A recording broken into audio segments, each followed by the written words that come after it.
On January 16th, 2025, about half an hour before I planned to lock up, a tidy little sedan rolled into my bay with a check engine light glowing and an owner who was already convinced she'd blown her motor. She wasn't angry, she was heartbroken. She told me the car had just crossed 31,000 miles, barely broken in, and yet a shop across town had looked under the oil cap, made a face, and started using words like sludge, engine flush, and possible top-end work. The quote she was holding started at $1,100. She kept repeating the same thing, almost to herself. "It's practically a new car. I baby it. How is this even possible?" Today I'm going to show you why that $1,100 quote was aimed at a symptom, why a nearly new engine can be quietly rotting from the inside with barely any miles on the clock, and why the real cause isn't a broken part at all. It's a completely ordinary, well-intentioned driving habit that almost every careful owner does every single day without ever suspecting it's the problem. I've been under these lifts for close to 40 years, and I want you to sit with how strange that scene is for a second. 31,000 miles. Oil changed on schedule. No hard driving, no track days, no abuse. On paper, that engine should have been in the healthiest stretch of its life. But when I pulled the dipstick, the oil was overfull, thin as water, and it smelled faintly of gasoline. Under the cap, a light coffee-colored film. That combination told me the whole story before she finished her sentence, and it had nothing to do with a flush or a rebuild. So I asked her one question. "How far is your drive to work?" She said, "Oh, it's great. I'm only about 2 miles away." And there it was. Here's the uncomfortable truth almost nobody explains. The kind of driving most people think is the gentlest on a car, short, slow, local trips, a couple miles here and there, never getting on the highway, never revving it out, is actually one of the harshest things you can do to an engine. Not the easiest, the hardest. And because it does its damage silently, with no noise and no drama, the people doing the most harm are often the ones who believe they're taking the best care of their cars. Low miles hide it. A clean exterior hides it. Gentle driving hides it. The odometer says the engine is young, while the oil quietly turns against it. To understand why, you have to understand what your engine oil is actually fighting. Every time fuel burns inside your cylinders, combustion produces water vapor, a lot of it. When the engine is cold, it also runs deliberately rich, dumping in extra fuel to keep things running smoothly until it warms up. Both of those things, water and unburned fuel, end up slipping past the piston rings in tiny amounts and collecting down in the crankcase where your oil lives. This is normal. It happens in every engine on Earth, including the ones that last forever. The whole system is designed to deal with it. But it only deals with it under one condition. The engine has to get fully, properly hot, and stay there long enough to boil that contamination back out. That's the part people miss. When your engine reaches full operating temperature and holds it, the water evaporates and the raw fuel cooks off, and your oil goes right back to being clean, healthy oil. It's a self-cleaning system. But it only cleans itself when it runs a fever.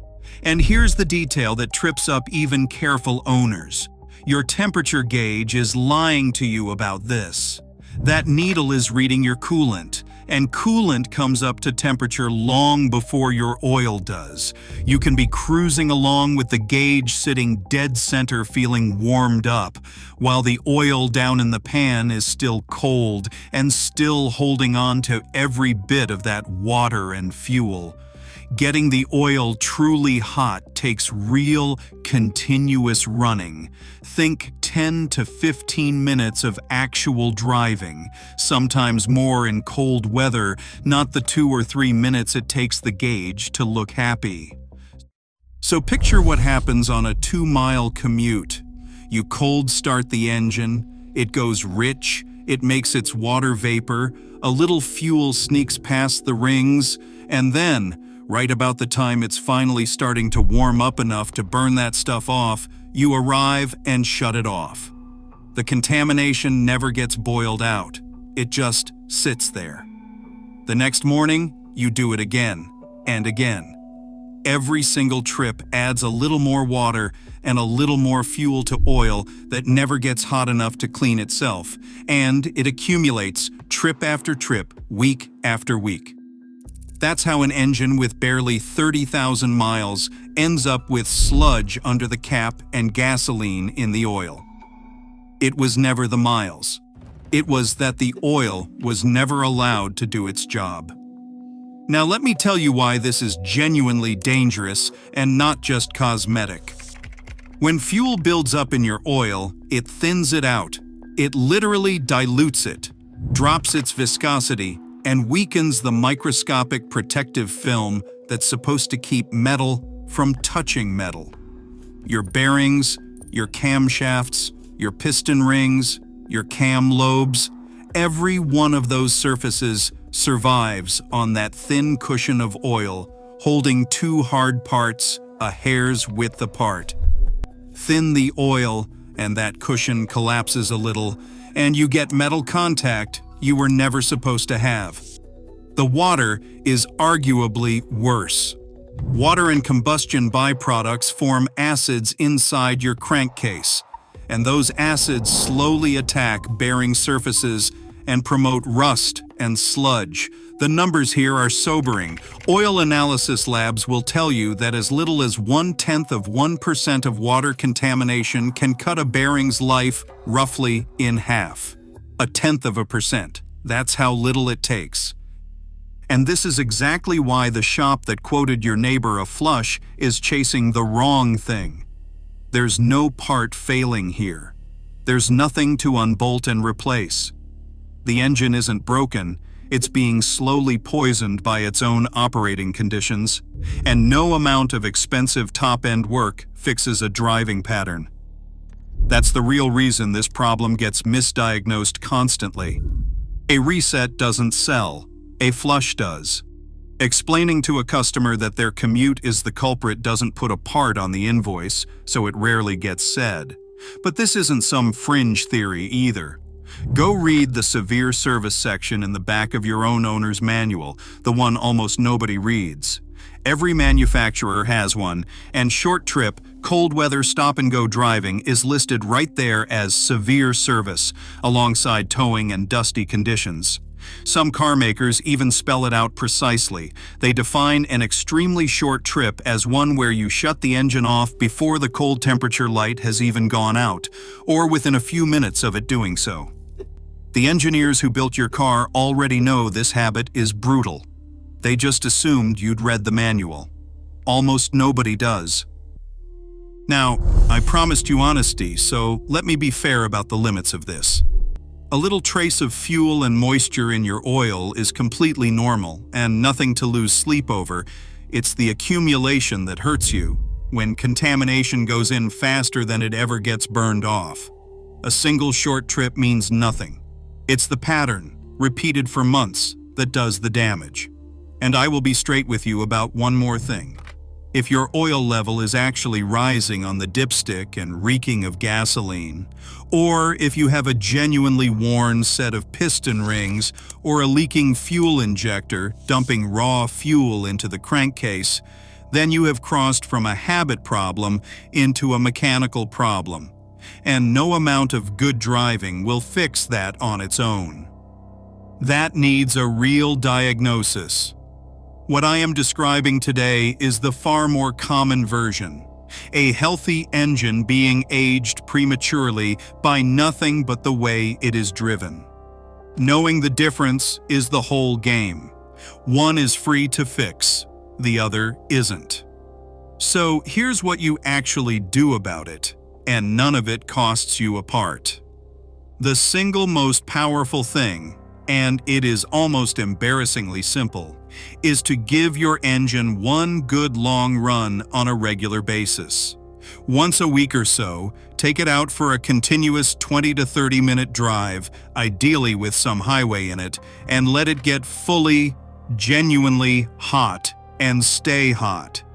That sustained heat is what boils the accumulated water and fuel back out of your oil and lets it recover. 1. Proper drive a week can undo a lot of short trip sin. If your life is nothing but 2-mile errands, string a few of them together into one longer loop instead of 5 separate cold starts. The engine does not mind the miles, it minds the cold starts. The second thing is to change your oil by the calendar, not just the odometer. This is the part low-mileage drivers get exactly backwards. If you only put 4,000 or 5,000 miles a year on the car, but they are all short, cold trips, your oil is under more stress than someone racking up 15,000 easy highway miles because their oil gets cooked clean on every drive and yours never does. So change it on time, every 6 months, regardless of what the mileage counter says. That oil is doing dirty, contaminated work even when it looks clean. And its additives get used up defending against those acids whether you drive far or not. And let me kill one myth before you go, because well-meaning people reach for it constantly. Idling the car in the driveway to warm it up does not solve this. An idling engine barely makes heat and is one of the worst conditions for fuel contamination. It just sits there running rich, going nowhere, dumping fuel into the oil without ever building the sustained temperature that cleans it. Your engine warms up far faster and far more completely under a light load, actually driving gently than it ever will sitting still. 30 seconds to get oil pressure up on a cold morning, then drive it easy. That's the move. Not 5 minutes of idling that accomplishes nothing but wasting fuel and diluting your oil further. None of this requires tools. None of it requires a shop. It requires understanding one thing that almost nobody is ever taught: that your engine has to run a fever to stay healthy.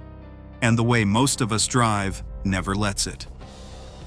The woman with the 31,000-mile sedan didn't need an $1,100 flush. She needed an oil change, a slightly shorter oil change interval going forward, and one good highway drive a week.